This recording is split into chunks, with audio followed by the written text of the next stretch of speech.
Hello students, how are you? Wish you will be fine at your home now this time guys. Guys, as you know that today's topic is optimal choice of the consumer means उपभोक्ता का इष्टतम पसंद क्या है, bundle किस bundle पर वो optimal choice करता है, इसको देखेंगे। उसके साथ साथ आप इसमें ये देखेंगे कि marginal rate of substitutions and price ratio में ऑप्टिमल चॉइस से कैसा कोरिलेशन है। ठीक है, तो चलिए टॉपिक्स को आगे बढ़ाते हैं।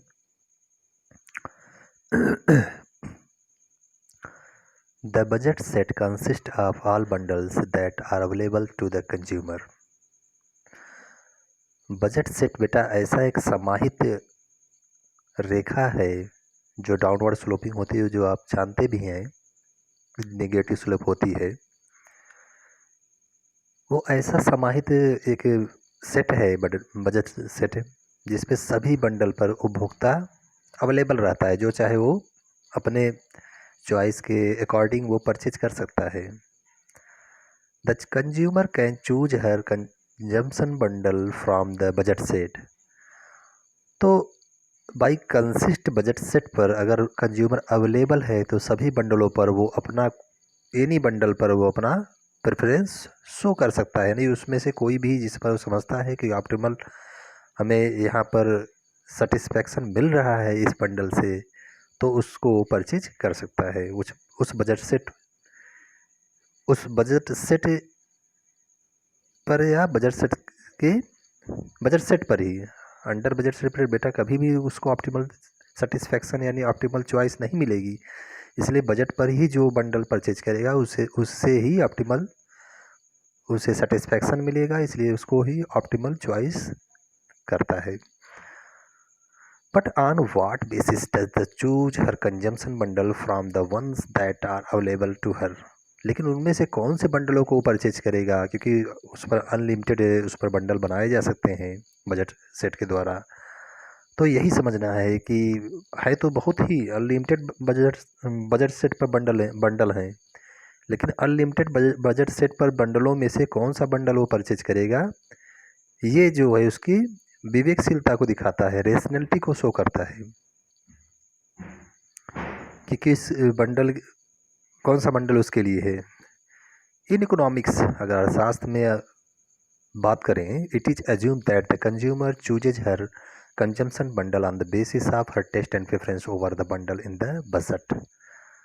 और इकोनॉमिक्स के अंदर अगर हम ये एज्यूम करें कि कंज्यूमर उसी बंडलों को चूज करता है उपभोग करने के लिए जिस पर वो अपना टेस्ट एंड प्रेफरेंस शो करता है। It is generally assumed that the consumer has well-defined preference over the set of all possible bundles. तो जनरली हम लोग ये एज्यूम करते हैं, माइंड में अपने परिकल्पना लाते हैं, महसूस करते हैं कि कंज्यूमर अच्छी तरह से अपनी पसंदगी उन सभी बंडलों में से उसी बंडलों को दिखाता है। It is generally assumed that the consumer has well-defined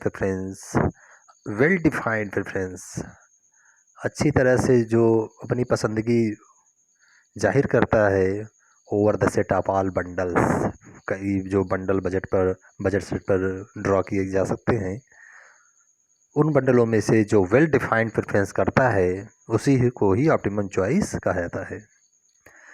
in other words, दूसरे शब्दों में कहें तो, between any two bundles she either preference one to the other और she is indifferent between the two. तो कह रहा है बिटवीन एनी टू बंडल्स, अगर दो बंडलों को ले लें उसके बाद देखते हैं she either prefer one to the other और she is indifferent between two. अगर दो बंडलों पर अगर वो सोच रहा है कि कौन सा बंडल हम इसको कंज्यूम करें, तो उनमें से कौन सा बंडल वो लेगा, यानी उसके लिए कौन सा इनडिफरेंट होगा उन दोनों में से, ये सोचने की बात है। ठीक है, तो देखते हैं दो बंडलों में से कौन सा बंडल वो जिस पर वो इनडिफरेंट होगा उसको चूज करेगा। तो कौन सा बंडल होता है, वो कौन सा पॉइंट होता है जहाँ पर कंज्यूमर को ऑप्टिमम चॉइस मिलता है। चलिए जो ये आपका बना हुआ है ब्रैकेट के अंदर, यहीं पर ही कंज्यूमर ऑप्टिमम चॉइस बन रहा है, देख रहे हैं। Sorry.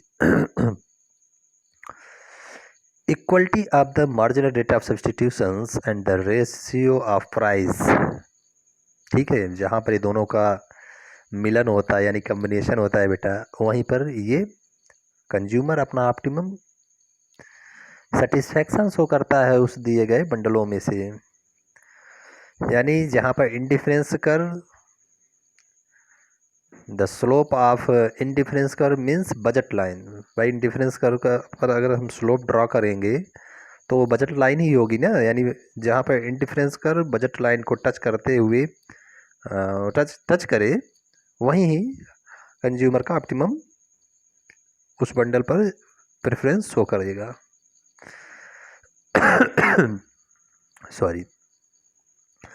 The optimum bundle of the consumer is located at the point where the budget line is tangent to one of the indifference curve।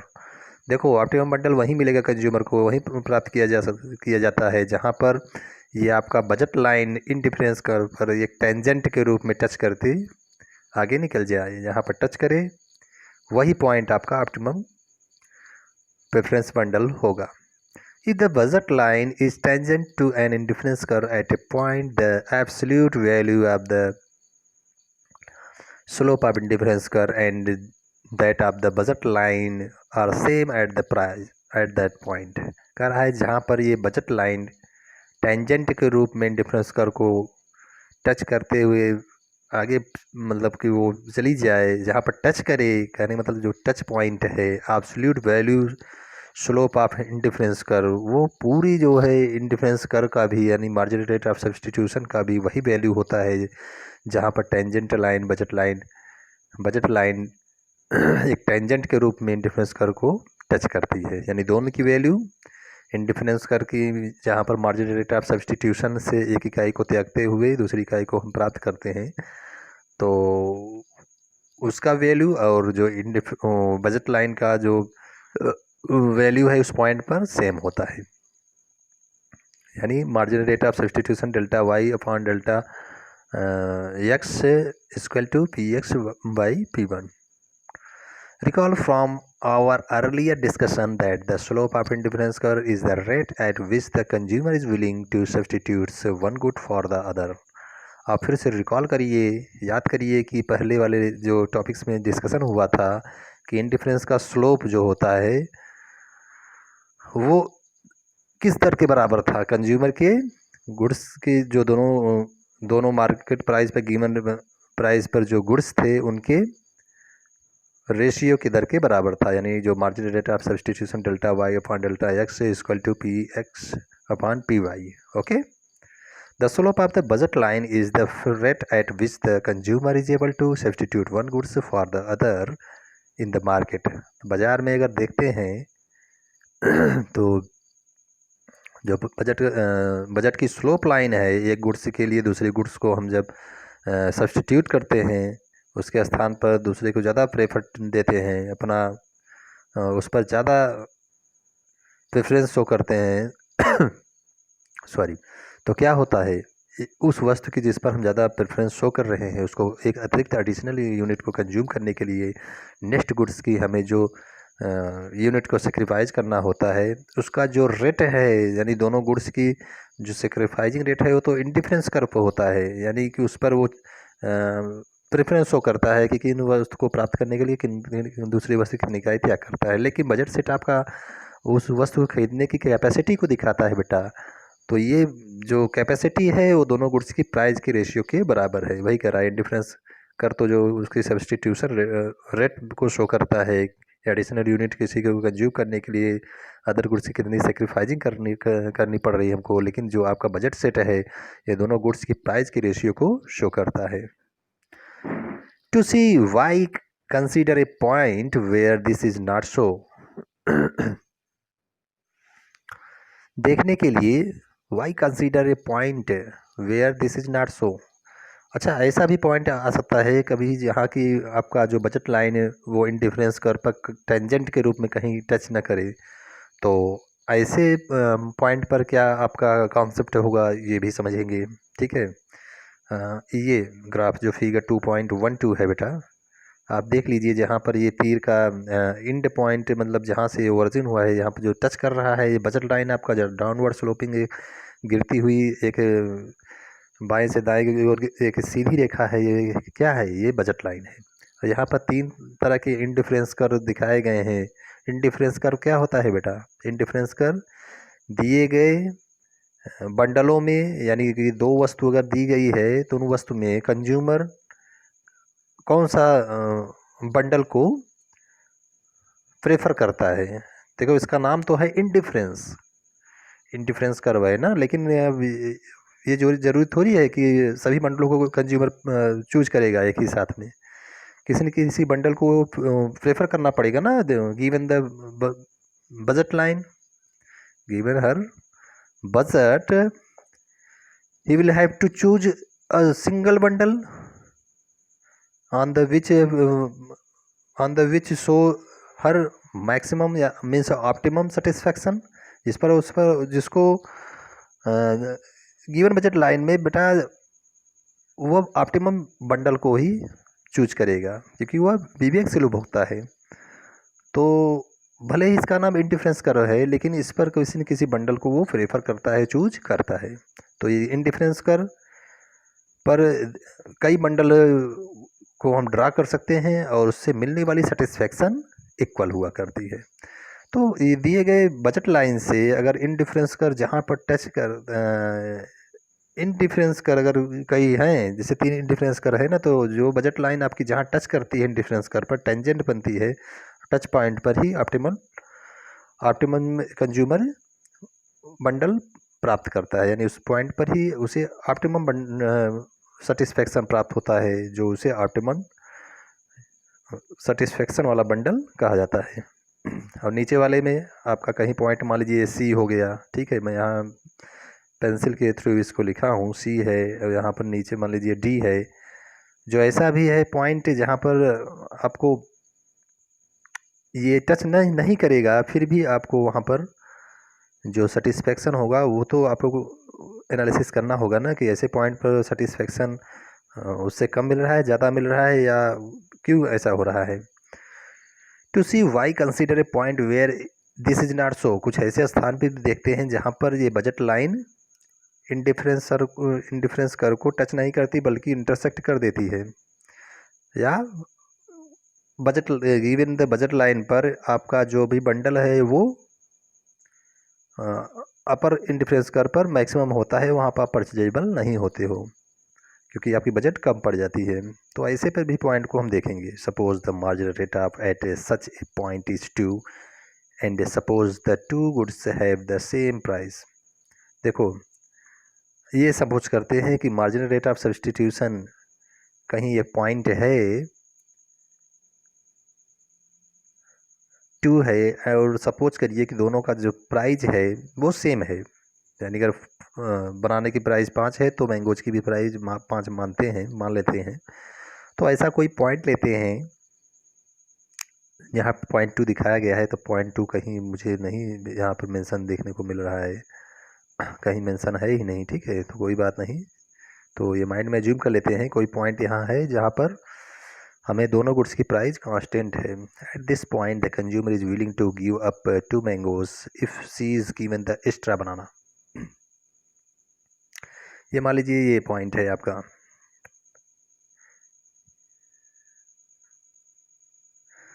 अच्छा आगे पढ़ते हैं तब समझ में आएगा भैया। At this point the consumer is willing to give up 2 mangoes if she is given an extra banana। अगर एक एक्स्ट्रा बनाना को प्राप्त करने के लिए यहाँ पर ये मानते हैं कि मैंगोज की जो सेक्रीफाइसिंग रेट है वो हाई है, यानी एक बनाने के लिए 2 मैंगोज की यूनिट सेक्रीफाइस करना पड़ता है। But in the market she can buy an extra banana if she gives up just a mango, ठीक है। और बट इन द मार्केट, लेकिन बाजार में she can buy an extra banana, लेकिन बाजार में she can buy an extra banana if she gives up just a mango. लेकिन अगर बाजार में देखें कि एक ऐसा प्राइस है जहां पर एक बनाना को प्राप्त करने के लिए मैंगो की एक ही इकाई को त्याग करना होता है, तो ऐसा हो सकता है यहाँ पर मैक्सिमम अगर एक बनाना की इकाई को प्राप्त करने के लिए समान ही इकाई को अगर मैंगो के लिए उसको सेक्रीफाइस करना पड़ता है बेटा, तब वहाँ पर कंज्यूमर को जो सेटिस्फैक्शन मिलेगा वो ऑप्टिमम होगा। ठीक है,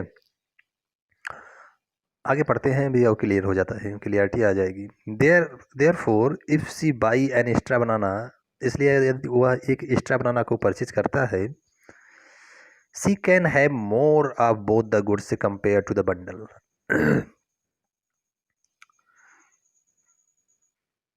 Therefore, if she buy an extra banana, she can have more of both the goods compared to the bundles.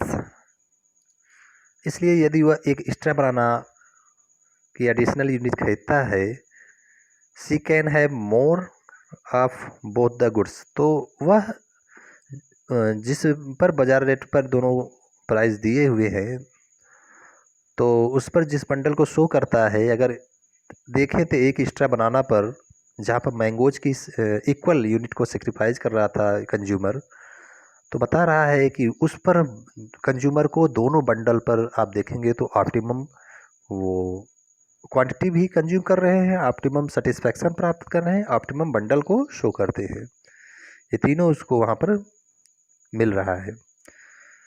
Represented by the point and hence move to a preference bundle.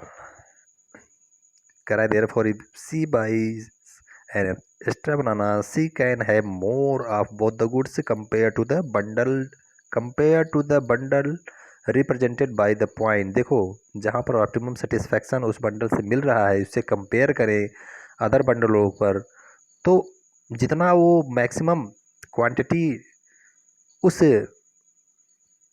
Bundle पर जहाँ पर वो आपका budget line tangent के रूप में indifference को touch कर रहा था, उसकी तुलना में कोई और भी बंडल अगर देखते हैं, कंपेयर करते हैं, तो उतना वो रिप्रेजेंटेटिव नहीं करते हैं जितना कि वो बजट लाइन जो टेंजेंट के रूप में इंडिफरेंस कर को टच करती है, और वो मैक्सिमम क्वांटिटी को कंज्यूम भी करते हैं, दोनों की, न किसी के कम न किसी के ज़्यादा, यानी मैक्सिमम ऑप्टिमम जो है वो वहाँ पर अपना क्वांटिटी को चूज करते हुए और मैक्सिमम जो है यानी ऑप्टिमम सेटिस्फैक्शन प्राप्त करते हुए वो एक इक्विलिब्रियम कंडीशन में पहुंच जाते हैं। और उसको छोड़ करके दूसरा कोई बंडल भी अगर वो वहाँ पर कंज्यूम कर रहे हैं तो दूसरा कोई चूज नहीं करते हैं। Move to a prefer bundle, ठीक है। This point at which the marginal rate of substitution is greater the price ratio can't be optimum. इस प्रकार a point at which the marginal rate of substitution is greater, अगर मान लेते हैं marginal एक ऐसा पॉइंट भी ले देते हैं जहाँ पर marginal rate of substitution is greater है प्राइस रेशियो के, तो वो आपका पॉइंट जहाँ होगा उस बंडल से मिलने वाली आपका सेटिस्फैक्शन और यूटिलाइजेशन जो होगा वो मैक्सिमम नहीं होगा, यानी वो ऑप्टिमम नहीं होगा। Similar argument holds for any point at which the marginal rate of substitution is less than the price ratio। तो देखो इसके अकॉर्डिंग जो आपका ये ग्राफ है, अभी इसको डिस्कशन करते हैं बेटा, तो हो सकता है इसका डिस्कशन कल ही हो, क्योंकि ये 20 मिनट का बन जाएगा वीडियो, तो 20 मिनट से मैं ज़्यादा नहीं बनाऊंगा। इस पर कल भी थोड़ा डिस्कशन करते हुए आगे बढ़ेंगे। लेकिन ये समझ लीजिए जहाँ पर ये बजट लाइन टेंजेंट के रूप में यानी स्पर्श रेखा के रूप में इंडिफरेंस कर को टच करते हुए निकल जाती है, उस टच पॉइंट पर ही कंज्यूमर को मिलने वाला जो बंडल होगा वो ऑप्टिमम बंडल होगा, उससे मिलने वाली सेटिस्फैक्शन यूटिलाइजेशन भी ऑप्टिमम होगी। और उसको छोड़ करके कोई भी अदर बंडल से जो हो, चाहे वो अंडरलाइन अंडर जो इंडिफरेंस कर्व हो गए इस बजट के टच पॉइंट से उस पर शो करने वाले भी अंडर सेटिस्फाइड वाले बंडल होंगे, अपर वाले पर तो उसका बजट ही अलाउ नहीं करेगा। ठीक है, तो जहाँ पर ये बजट लाइन टेंजेंट के रूप में इंडिफरेंस कर्व को टच करती है वहीं पर ये ऑप्टिमम बंडल होता है, उसी पर कंज्यूमर ऑप्टिमम सेटिस्फैक्शन भी प्राप्त करता है और ऑप्टिमम यूटिलाइजेशन भी प्राप्त करता है। A similar argument holds for any point at which the marginal rate of substitution is less than the price ratio। अभी ऐसा भी हो सकता है कि मार्जिनल रेट ऑफ सब्सटीट्यूशन जो रेट है सेक्रीफाइसिंग का वो प्राइस रेशियो से कम हो जाए, कुछ ऐसे बंडल भी आ सकते हैं। देखो यहाँ पर जो बंडल है ये सी और मैं जो डी पॉइंटेड किया हूँ तो इसको आप क्या शो करता है, ये इंटरसेक्ट पॉइंट जो आपका ये स्काई ब्लू कलर का है, एक आप देख रहे हैं डार्क ब्लैक है और एक ग्रे है अपर वाले बंडल, यानी जहाँ पर बजट कम पड़ जाती है उन बंडलों को चूज करने के लिए। तो 3 यहाँ पर इंडिफरेंस कर दिए गए हैं बेटा, लेकिन ऑप्टिमम जहाँ पर ये बजट लाइन टच कर रही है मतलब मिडिल वाले इंडिफरेंस कर्व पर ही, जहाँ पर ये बजट लाइन इंडिफरेंस कर्व को टेंजेंट के रूप में टच करते हुए ड्रा की गई है, इसी पर ऑप्टिमम बंडल है। नीचे वाले बंडल जो आपको स्काई ब्लू की तरह है, ये सी पॉइंट जहाँ आपको दिखाया गया है यहाँ पर आप देखिए जो इंडिफरेंस कर्व का स्लोप होगा वो मार्जिनल रेट ऑफ सब्सटीट्यूशन होगा और बजट लाइन आपकी प्राइस रेशियो हुआ करती है, तो सी पॉइंट पर marginal rate of substitution is greater than the price ratio. और नीचे देखिए डी पॉइंट पर जहाँ पर ये हॉरिजॉन्टल से थोड़ा ऊपर है स्काई ब्लू कलर का जो ये इंडिफरेंस कर है, ये जो इंटरसेक्ट कर रही है बजट लाइन पर, यहाँ पर marginal rate of substitution is less than price ratio. तो यहाँ पर कंज्यूमर ऑप्टिमम सेटिस्फैक्शन प्राप्त ही नहीं करेगा क्योंकि ये गिवन द बजट लाइन पर ये अंडर सेटिस्फैक्शन वाले इंडिफरेंस कर्व के बंडलों को शो करने वाला कर्व है। और जो यहाँ पर जो बजट लाइन इंटेंजेंट के रूप में इंडिफरेंस कर्व को टच करती है जहाँ पर, वहीं पर ही कंज्यूमर को दोनों गुड्स की मैक्सिमम क्वांटिटी कंज्यूम करने को उसको मिलता है और वहाँ पर उसको ऑप्टिमम सेटिस्फैक्शन प्राप्त होता है बेटा। और जब ऑप्टिमम सेटिस्फैक्शन ही प्राप्त होगा तो कंज्यूमर उसको छोड़ करके भला कहीं दूसरे बंडलों पर क्यों परचेज करना चाहेगा। और देखो ये जो आपका डार्क कलर का ब्लैक लाइन ब्लैक इंडिफरेंस कर है, तो ये जहाँ पर ये बजट लाइन टेंजेंट करती है तो ऑप्टिमम है ही बंडल, लेकिन यहाँ पर जहाँ पर ये उसके ऊपर जाइए जहाँ पर ये है जहाँ पर तीर मैं लगाया हूँ पेंसिल के द्वारा, इस पर देखिए इंडिफरेंस कर्व का जो सब्सटीट्यूशन रेट है वो बजट की जो कंज्यूमर की प्राइस रेशियो होगी गुड्स की उसकी तुलना में कहीं बहुत ज़्यादा अधिक है, इसलिए इसको नहीं परचेज कर पाता और उसका बंडल की क्वांटिटी भी अधिक है, बजट से अलाउ भी नहीं हो पाती और अपर वाले पर भी नहीं करेगा। तो बेटा आज इतना ही, बाकी अब कल के लिए फिर से इसको एक बार से मेमोराइज करते हुए या आपको फिर से रिवाइज करते हुए कहाँ पर कंज्यूमर का ऑप्टिमम चॉइस होता है किन गुड्स से किन बंडलों पर, इसको फिर से आपको रिवाइज करते हुए फिर से आगे इसको बढ़ेंगे।